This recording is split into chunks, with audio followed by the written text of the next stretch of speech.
नमस्कार साथियों, स्वागत है आपका हमारे एक और नए शानदार वीडियो में। मेरा नाम है संजय और आप देख रहे हैं हमारा यूट्यूब चैनल गोपी कंप्यूटर। आज के शानदार वीडियो में हम एनेक्जर 1 और 1A को भरने के बारे में जानेंगे कि उसको कैसे भरना है, कहाँ पर क्या चीज़ें होगी और साथ ही वहाँ पर जो आपका नोटरी वगैरह है, वो किस तरह क्या होगा, उसके बारे में सब कुछ जानने वाले हैं। और उसके साथ ही उसको आपको स्टाम्प पर प्रिंट कराना है, जो स्टाम्प का पेज होता है उस पर, या अलग से अटैच करना है, उस पे नोटरी कहाँ पर होगी, कहाँ से करानी होगी ये चीज़ें। वो मैं आपको सब कुछ आज के इस शानदार वीडियो में बताऊँगा। तो आप इस वीडियो को अंत तक देखिए। सबसे पहले हम बात करने वाले हैं, यहाँ पे मैं एक बार नाम डाल देता हूँ। तो मैं बात करने वाला हूँ कि एनेक्जर जो आपका है, एनेक्जर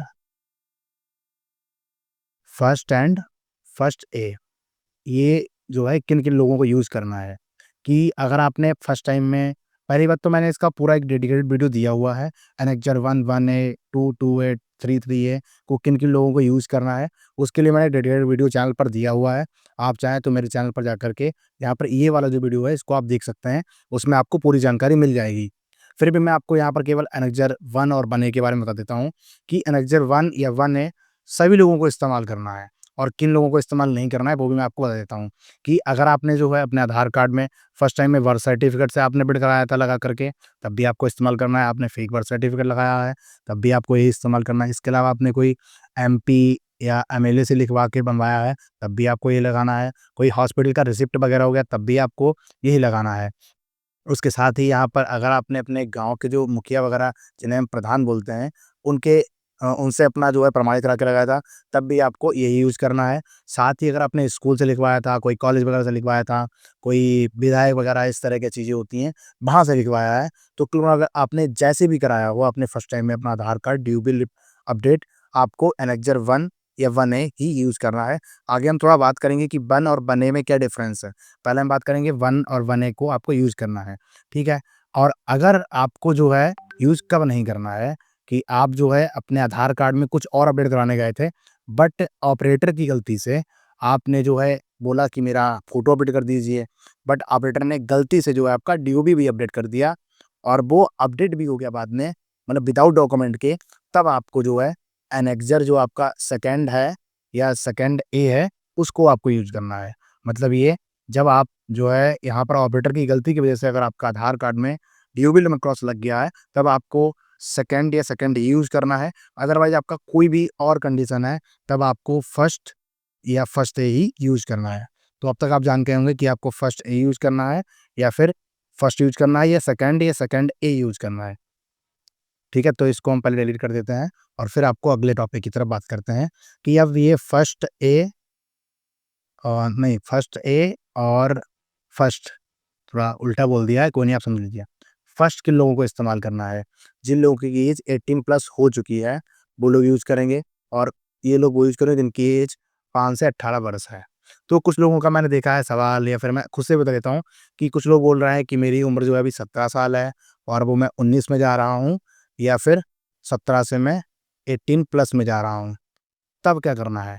तब आपको जो है, आप जब भी डेट ऑफ बर्थ आपका अपडेट करवा रहे हैं आधार सेंटर से और आपकी जो डीओबी आप सही करा रहे हैं, उस डीओबी के अंतर में अगर आपकी एज 18 साल से ऊपर है, तब आपको एनेक्सर 1 यूज़ करना है। अगर आपकी उम्र जो आप सही करवा रहे हैं, जो आपको सही करवाना है और उसके अकॉर्डिंग आज की डेट, मतलब जिस दिन आप अपना आधार कार्ड अपडेट करवा रहे हैं, डीओबी क्रॉस आधार सेंटर से, उस समय अगर आपकी डेट 5 से 18 साल के बीच में है, तब आपको 1A यूज़ करना है।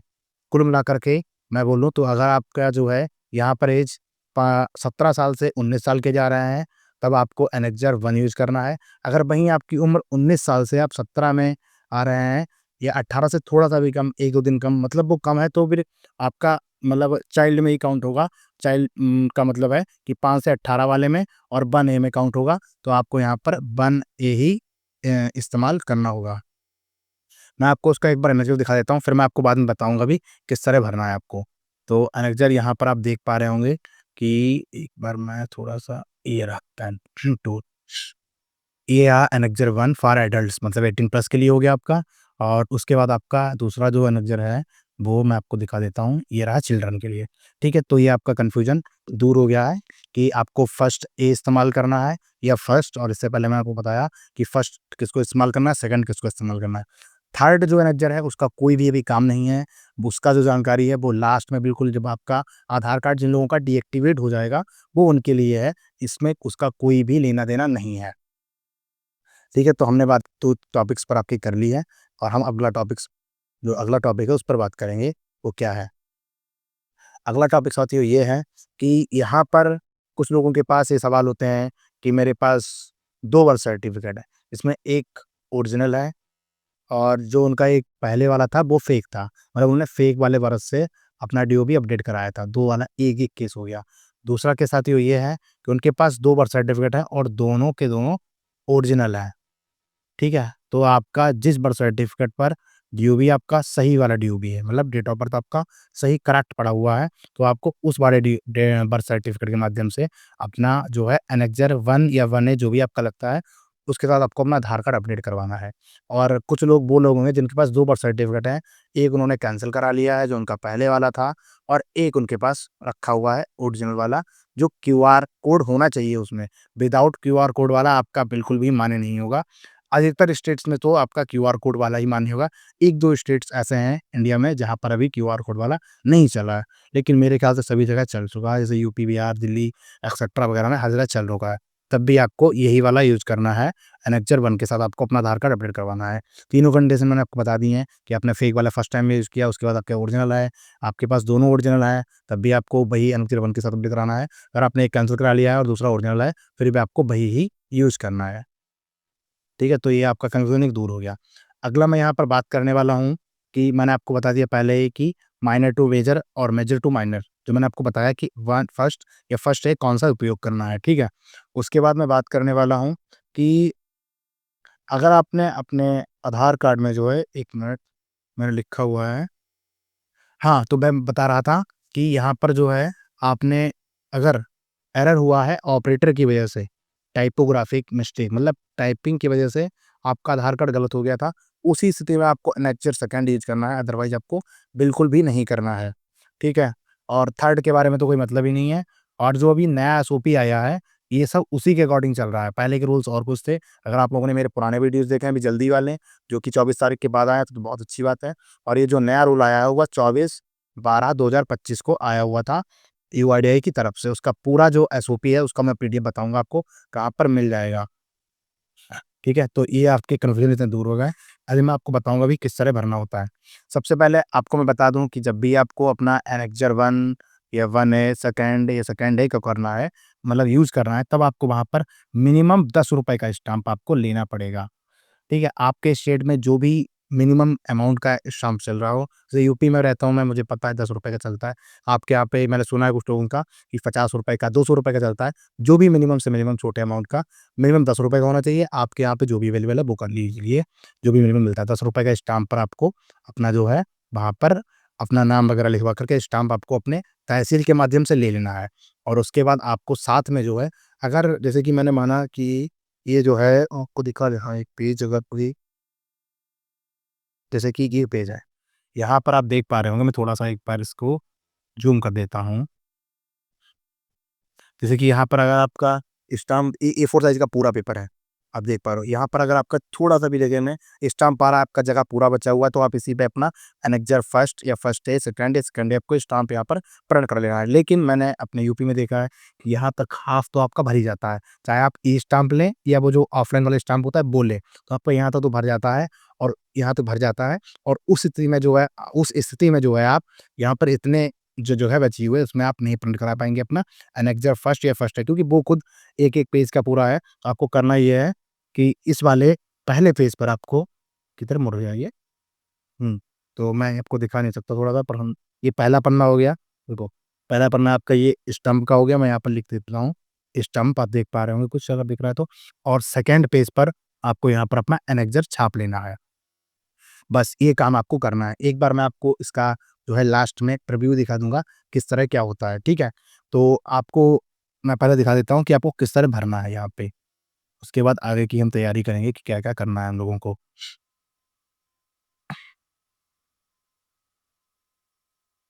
यहाँ पर मैं पहले फर्स्ट की बात करता हूँ। जिन लोगों की एज 18 प्लस है, 18 प्लस का मतलब ये है, जब आप अपडेट करवा रहे हैं और आपको जो सही ड्यूबी करानी है, जिस दिन अपडेट करवा रहे हैं और जो सही ड्यूबी करानी है, उनके बीच में अगर आपकी 18 प्लस एज होती है, तब आपको एनेक्जर 1 फॉर एडल्ट्स वाला यूज़ करना है। मैं बात करने वाला हूँ कि आपको किस तरह इसको भरना है। आपको ₹10 का मिनिमम स्टाम्प वैल्यू लेना है। ये कितना बड़ा हो गया भाई साहब? छोटा-छोटा हो गया। ठीक है, तो यहाँ पे जो है मैं अभी दिखा देता हूँ। बढ़ जा भाई ऊपर। तो यहाँ पे जो है, आपको यहाँ पर अपना नाम लिखना है, जो भी आपका नाम रहता है। आपका जैसे कि मेरा नाम गोपी है, तो मैंने गोपी भर दिया अपना। यहाँ पर आपको अपने फ़ादर का नाम भरना है, son of, daughter of, wife of, जो भी आपका लगता है वो वहाँ पर भर देना है। और यहाँ पर रेज़िडेंट आप जहाँ पर भी आप रहते हैं, वहाँ पर आपको अपना ये पूरा एड्रेस यहाँ पे भर देना है। एक चीज़ और, जो सेल्फ डिक्लेरेशन फ़ॉर्म था, वो हिंदी लैंग्वेज में भी अवेलेबल था, बट यहाँ पर केवल इंग्लिश लैंग्वेज का ही फ़ॉर्म अवेलेबल है, तो आप उसको थोड़ा-सा अच्छे से भरिएगा, ताकि यूआईडीएआई को समझ में भी आए। होल्डिंग आधार नंबर आपको यहाँ पर 1, 2, 3, 4, 5 जो भी आपका 12 अंकों का आधार नंबर है, उसको आपको भरना है। तो आपको यहाँ पर जो है लिखना है कि आपको जो सही ड्यूबी कराना है, जो आपको ये पहला कॉलम तो आपको कोई मतलब ही नहीं है, यहाँ पे कुछ भरना ही नहीं है। सेकंड कॉलम है that my correct DOB date of birth is, आपको यहाँ पर अपनी सही वाली करेक्ट डीओबी जो है, जो आपको करानी है, वो आपको यहाँ पर भर देनी है। That the earlier recorded date of birth in Aadhaar is, यहाँ पर आपके आधार कार्ड में जो इस समय डीओबी पड़ी हुई है, जिसको आप चाहते नहीं हैं कि मुझे फ्यूचर में यूज़ करना है, वो आप यहाँ पर भरेंगे बेस्ड ऑन जिस डॉक्यूमेंट सबमिटेड बाय मी, जिस डॉक्यूमेंट से आपने इसको अपडेट कराया हो। तो ये कन्फ्यूज़न काफ़ी लोगों को है कि यहाँ पर क्या-क्या अपडेट कराया है। जैसे कि अगर आपने यहाँ पर जो है अपना कोई भी अपना बर्थ सर्टिफिकेट दिया था, तो बर्थ सर्टिफिकेट यहाँ पे लिख देंगे। आपने फेक बर्थ सर्टिफिकेट दिया था, फेक बर्थ सर्टिफिकेट लिख देंगे। अगर आपने यहाँ पर कोई 10th का मार्कशीट दिया था, तब लिख देंगे 8th का मार्कशीट दिया था, या फिर टीसी दिया था, या फिर आपने अपने मुखिया, प्रधान जो होते हैं उनसे लिखवाया था, एमपी, एमएलए, स्कूल, कॉलेज या फिर हॉस्पिटल के रिसिप्ट से कराया था, तो आपको यहाँ पे लिख देना है। अब सबसे ज़रूरी बात ये है कि जिन लोगों को पता ही नहीं है कि हमने इसको किस डॉक्यूमेंट से अपडेट कराया है, तो आप यहाँ पर एनए लिख सकते हैं। और रही बात ये कि पता कैसे लगेगा कि हमने डॉक्यूमेंट यूज़ कौन-सा किया था फर्स्ट टाइम में। तो उसका तरीका पहला तो ये है कि यूआईडीएआई बता दे, तो जो रीजनल ऑफ़िस है। आप इतना लंबा झंझट क्यों करोगे? सबसे आसान तरीका एनए नॉट एप्लीकेबल, मुझे पता ही नहीं है कौन-सा यूज़ किया। सबसे अच्छा तरीका ये है। सेकंड चीज़, आपके पास जब आपने फर्स्ट टाइम में डेट ऑफ बर्थ अपडेट कराया था अपने आधार कार्ड में, तब उस समय जो है एक रिसिप्ट आपको मिला होगा। जब हम लोग अभी आधार कार्ड अपडेट कराते हैं तब भी रिसिप्ट मिलता है, पहले भी मिलता था।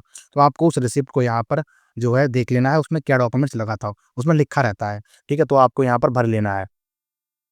और उसके बाद हम नीचे थोड़ा-सा बढ़ा लेते हैं इसको, तो यहाँ तक हो गया था अपना।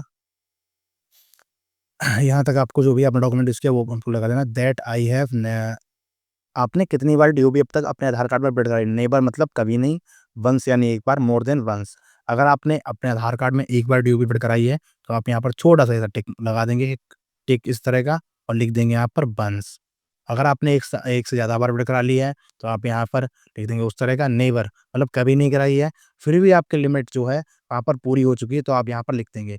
अब ये चीज़ आपको कैसे जाननी है कि आपके मतलब एक बार आपने डीओबी अपडेट कराई है या नहीं कराई है, या लिमिट खाली है, ये क्या चीज़ें हैं? तो आप उसको myaadhar.uidi.gov.in पर जा करके उसका अपना आधार नंबर से जो है लॉगिन करेंगे, आधार नंबर डालेंगे, ओटीपी आएगा आपके फ़ोन पर, जो भी रजिस्टर्ड नंबर होगा, उसके बाद उसका जो है पूरा डिटेल वहाँ पर खुल के आ जाएगा। आपने कितनी बार डीओबी अपडेट कराई, आपने मोबाइल नंबर कितनी बार अपडेट कराया, फ़ोटो कब अपडेट कराया, आपका पुराना था पुराना आधार, पूरा डेटा आ जाएगा।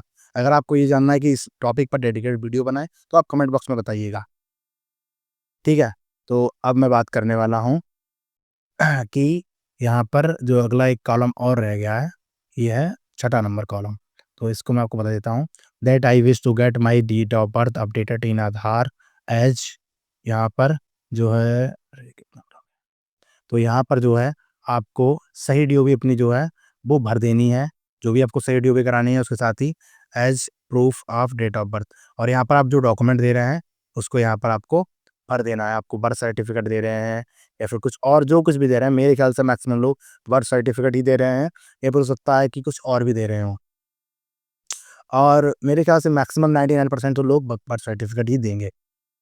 ठीक है? तो अब मैं बात करता हूँ कि यहाँ पर आपको और क्या-क्या चीज़ें भरनी है। तो थोड़ा-सा नीचे खसका लेते हैं फटाफट से। यहाँ पर नेम ऑफ द रेज़िडेंट आप अपने सिग्नेचर करेंगे यहाँ पर, जिसकी भी जिसका भी आधार कार्ड अपडेट हो रहा है उनकी 18 प्लस है, या फिर आधार से अपना आधार कार्ड जो है आपका जो भी नाम होता है वहाँ पर सिग्नेचर करते हैं, बस खत्म कहानी। जिस दिन भी आधार कार्ड डेट अपडेट होगा या फिर नोटरी वगैरह होगा, वो यहाँ पर डेट पड़ जाएगी। ठीक है? तो अब हम बात करने वाले हैं कि जो दूसरा वाला एनेक्चर 1 है, उसको किस तरह भरना है। उसमें कुछ चीज़ें झोल है। झोल बोले तो हिंदी में बताता हूँ मैं आपको झोल का मतलब।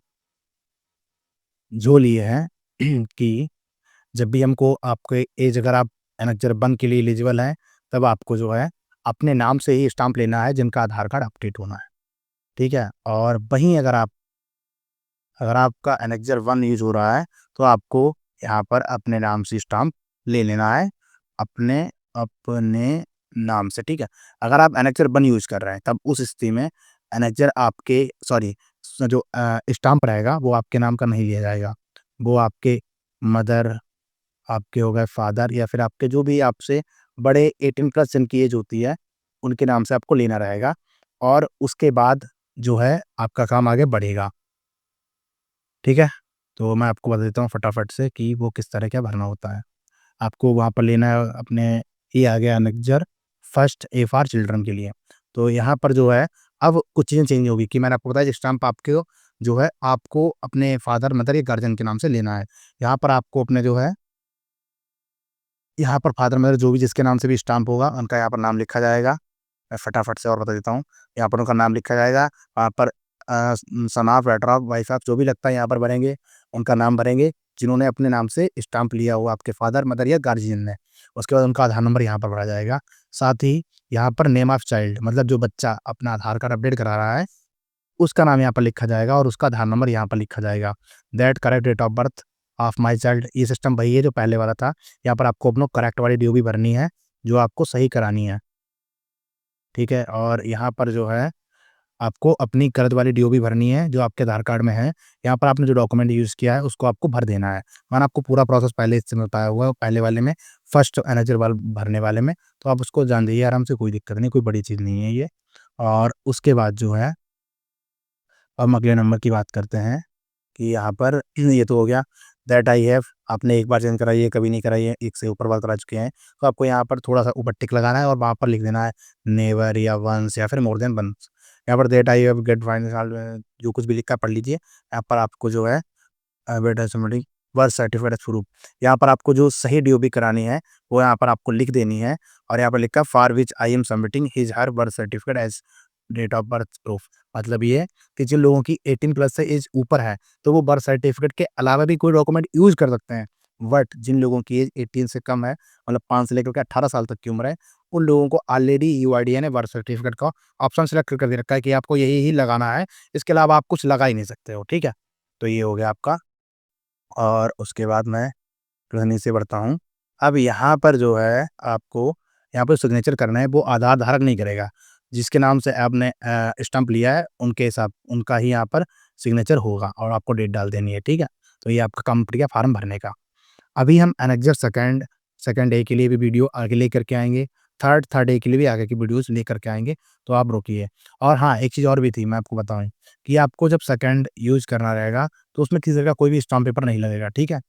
अगर कोई यूज़ करने वाला तो मैंने आपको बता दिया है और मैं आपको दिखाने वाला हूँ यहाँ पर कि क्या नाम है, किस तरह का वो पेपर है। पहले मैं डाउनलोड कर लेता हूँ। अगर आपने अभी तक हमारे चैनल को सब्सक्राइब नहीं किया, सब्सक्राइब कर लो और ये मेरा व्हाट्सएप चैनल है, इसको भी आप जॉइन कर लीजिएगा, जिस पर 1400 से अधिक लोग जुड़े हुए हैं। तो साथियों, मैं आपको बता रहा था कि मैंने थोड़ा-सा वीडियो पाऊ बीच में रोका था क्योंकि एक्चुअली मुझे ये डॉक्यूमेंट्स निकालने थे। तो कुछ चीज़ें पर्सनल थी जो मैंने यहाँ से इसको हाइड कर दिया हुआ है। तो मैं बात करने वाला तो इस तरह का एक स्टाम्प होगा जो आपको ले लेना है। यहाँ पर कुछ परचेज़ भाई वगैरह नाम लिखे थे, जिस बंदे का था ये 18 प्लस इनकी जो है एज थी, इसलिए इन्होंने खुद के नाम से अपना स्टाम्प लिया हुआ था। कुछ इस तरह का स्टाम्प आपको ले लेना है। इस तरह का आपको बाद में नोटरी करवानी रहेगी। ये आगरा डिस्ट्रिक्ट का है किसी का और इस तरह का आपको ले लेना है। ये आपका ₹10 वाला स्टाम्प शायद 20 का मिलता है, ऐसा कुछ मार्केट में है। पता नहीं क्या कुछ झोल है, वो आप देख लीजिएगा, आपको ले लेना है। उसके बाद आपको कुछ इस तरह से उसको भर लेना है, आपको नाम वगैरह हो गया, आपका जो कुछ भी डिटेल्स इनका तो सही ड्यू भी ये वाला है, गलत इनका ये है। इन्हें पता नहीं है तो यहाँ पर इनको एनए भरना है, ठीक है? उसके बाद जो है यहाँ पे इन्होंने एक बार अपडेट कराई है, तो इनको इस तरह से यहाँ पे टिक भी लगाना था। इन्होंने कुछ चीज़ें नहीं लगाई हैं, चीज़ देखो आप कि मतलब इन छोटी-छोटी चीज़ों के चक्कर में कभी-कभी आपकी चीज़ें सही नहीं होती। यहाँ पर जो सही ड्यू भी भरी है, वही आपको यहाँ पर सही ड्यू भी भरनी है और जो डॉक्यूमेंट लगा रहे हैं, वो यहाँ पर लगा देना है। और उसके बाद देखो एक नोटरी यहाँ पर भी लगी हुई है, आप देख पा रहे हैं। और उसके साथ ही ये देखो अटेस्टेड सेंट्रल गवर्नमेंट कुछ इस तरह सा उन्होंने जो वहाँ पर आपके एडवोकेट रहते हैं स्टाम्प वाले, वो आपका लगा देंगे। इन्होंने यहाँ पे सिग्नेचर भी किए, वो भी मैंने हाइड कर दिए। ये 7 तारीख को उन्होंने बनवाया था। तो कुल मिलाकर के इस छोटा-सा प्रोसेस को मैं एक बार और रिपीट कर देता हूँ। इस तरह का आपका आपने देख लिया, इस तरह का बनेगा, ठीक है? पहले आपको करना ये है, मैं आपको दिखा देता हूँ। ₹10 का स्टाम्प पेपर लेना है, जो ₹20 का मिलेगा। उसके बाद आपको अपना जो है एनेक्जर फर्स्ट ए, जो कुछ भी आपका लगता है, उसको आपको एनेक्जर फर्स्ट ए, इसको आपको लगा देना है इसके साथ में। साथ में उसको आप जाएँगे, जो भी आपके यहाँ पर तहसील में नोटरी वाले वकील साहब बैठते हैं, वकील साहब के पास जाइए, वहाँ पता कर लीजिए यहाँ पे नोटरी वाले वकील साहब कहाँ बैठते हैं। वहाँ पे आप जाएँगे, वो 10, 20, 30, ₹40 जो कुछ भी लेते हैं, वो आपसे लेंगे और आपको यहाँ पर दोनों पेपर्स पे कुछ इस तरह से आपकी सभी डिटेल्स जो है आप भर कर के ले जाइएगा और उसके बाद इस तरह से आपका जो है यहाँ पर वो नोटरी कर देंगे। यहाँ पर एक कर देंगे, उनको बता दीजिए कि यहाँ पर एक करनी है, यहाँ पर। पहली बात तो उनको खुद पता रहता है, वो सब कुछ कर देंगे। हो सकता है यहाँ पर वो कुछ टिकट्स भी लगाएँ, कभी-कभार मैंने देखा है कुछ टिकट्स भी लगती हैं, जो कुछ इस तरह की टिकट्स होती हैं, जो कि गवर्नमेंट का ये काम है, इसलिए यहाँ पर लगी हुई हैं। मैं आपको एक बार दिखा देता हूँ, मैं एक बार लाया था टिकट, तो मैं आपको दिखा देता हूँ। कुछ इस तरह की टिकट्स होती हैं, जो कि आपको पोस्ट ऑफिस से मिलती हैं, आपको खरीदने की ज़रूरत नहीं है। वो खुद जो भी नोटरी वगैरह वकील साहब आएँगे आपके, वो वहाँ पर आपको लगा करके आपका कंप्लीट करके प्रोसेस दे देंगे। तो उम्मीद है कि आपको पूरी जानकारी मिल चुकी होगी कि आपको किस तरह भरना है, कहाँ पर क्या भरना है, कहाँ पर जाना है आपको। और एक चीज़ और भी ये हो सकता है कि आपको इस प्रोसेस में पूरा जो है खर्च कुछ कम आए, ज़्यादा सकता है, बट मेरे ख़्याल से ₹150 के आस-पास, मतलब 100 भी होता है, 200 भी होता है, 150 भी, एप्रॉक्स मैंने आपको बताया है। इतना खर्च आपका आ जाएगा और आपका ये काम डन हो जाएगा आपका एफिडेविट बनने का एनेक्सर 1 के साथ। Affidavit for date of birth updation के लिए एनेक्सर 1 एनेक्सर 1 या 1 ए के साथ, ठीक है? और एक चीज़ का ध्यान रखना है कि आपको 1 ए के साथ अपने फादर, मदर या फिर गार्डियन का लेना है जिनकी एज 18 प्लस है और उन्हीं का नीचे सिग्नेचर भी होगा। तो उम्मीद है कि आपको इसमें पूरी जानकारी मिल चुकी होगी और भी कुछ चीज़ें हैं, मैं आपको बता देता हूँ। कि पहली बात तो जो ये एसओपी का पीडीएफ था पूरा, वो आपको हमारे वीडियो के डिस्क्रिप्शन बॉक्स में मिल जाएगा। उसका लिंक मैंने यूआरएल का डायरेक्टली दिया हुआ है और ड्राइव का भी दोनों लिंक दिए हुए हैं मैंने। जहाँ जहाँ भी आपका मन हो वहाँ से आप इसको डाउनलोड कर लीजिएगा और साथ ही अपॉइंटमेंट वगैरह कब से शुरू होंगे बुक होना, वो सब हम आपको जल्द ही इस व्हाट्सएप चैनल के माध्यम से बताएँगे। जैसे ही शुरू होता है मेरा वीडियो भी आएगा, सब कुछ होगा, तो आप इस व्हाट्सएप चैनल को भी जॉइन कर लीजिए। इसका लिंक आपको डिस्क्रिप्शन बॉक्स में मिल जाएगा और साथ ही चैनल को भी सब्सक्राइब कर लीजिएगा अगर आपको ये वीडियो थोड़ा-सा भी अच्छा लगा है। साथ ही आपके कोई भी सवाल है तो आप कमेंट में बॉक्स में बताइए। हमारा एक नया वीडियो आएगा कमेंट्स से रिलेटेड कि कमेंट बॉक्स में जो-जो लोग कमेंट करते हैं उनको व्हाट्सएप पे रिप्लाई देना। मुझे लोग मैसेज करते हैं व्हाट्सएप पे, वहाँ पर रिप्लाई देना पॉसिबल नहीं है। तो मैं आप लोगों को वीडियो डेडिकेटेड बना के ही दिया करूँगा। ठीक है, तो हम मिलते हैं आपको एक और नए शानदार वीडियो में। आज के लिए बस इतना ही। जय हिंद, जय भारत, वंदे मातरम।